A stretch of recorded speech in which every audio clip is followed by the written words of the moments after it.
and welcome to Learn Data. It's great to have you on this channel. I'm Nilesh, and in this video, we are going to review another book, which is Keep Sharp. I don't know if you can see this. Uh, so this book is by a neurologist, Dr. Sanjay Gupta, and we'll talk about what the book is about and uh, what I feel about what the content of the book are. And here is the price tag on the book. So let's get started. Before we begin, note that this is not a sponsored video. And here is the outline that I'll be walking through. So first, let's look at who the author is. And the author is Dr. Sanjay Gupta. He's a neurosurgeon. And so the contents of this book are from the experiences of the surgeon uh, while performing surgery, while talking with the patients, and also the suggestions or thoughts from the experts in the neurosurgeon community. So it's a combination of all this knowledge that's put together in this book.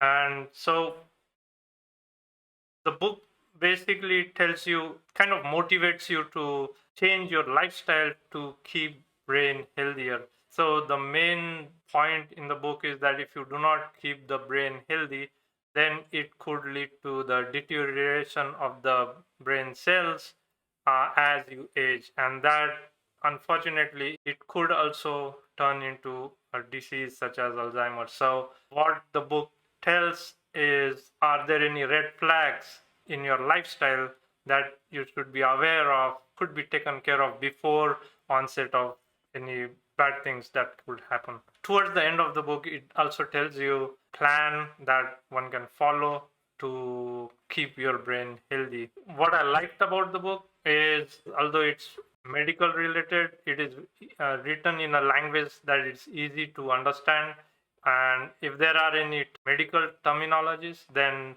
it is explained such that you'll understand it. There are also parts in the book, kind of passages where the common myths about the medicine or health of the brain is matched with what the facts are.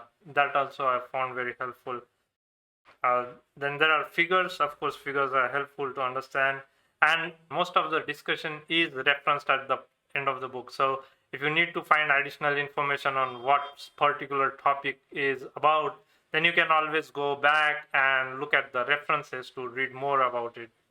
And one thing that I like most is that it gives enough information to find out if there are certain things in your daily routine that you're not doing right. Not doing right in the sense that to keep the brain healthier.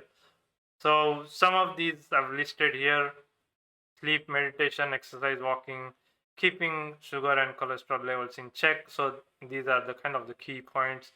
And towards the end of the book, as I said earlier, it does give you a plan that you can implement. So that's also helpful.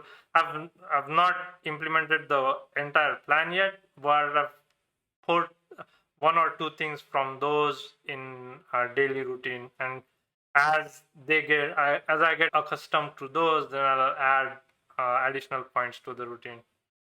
And the book does end on a positive note. Although it talks about Alzheimer's, it does end on the positive note, and the research that's going on and the possibility of new medicines that come up could help stop the progression of this disease. And what I disliked about the book, nothing that I could find. So thinking about it, there's one question that I had, and if you have any questions after reading this book, please feel free to post them in the comment section below. One question I had was, if you are working odd hours, for example, if you are working late night shifts, then does that have any effect on the brain health if you are doing it for extended time? I mean, if you are doing it for years together, your circadian rhythm, that is your daily biological clock of day and night, that changes because you're working at night.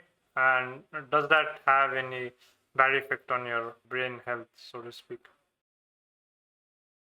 So one takeaway message that I found was meditation. So if you can meditate, could help improve your focus, and maybe it will help improve the health of the brain. So finally, summary is that who should read the book? Anyone who is looking to improve brain health, I think that they could be the audience for that this book.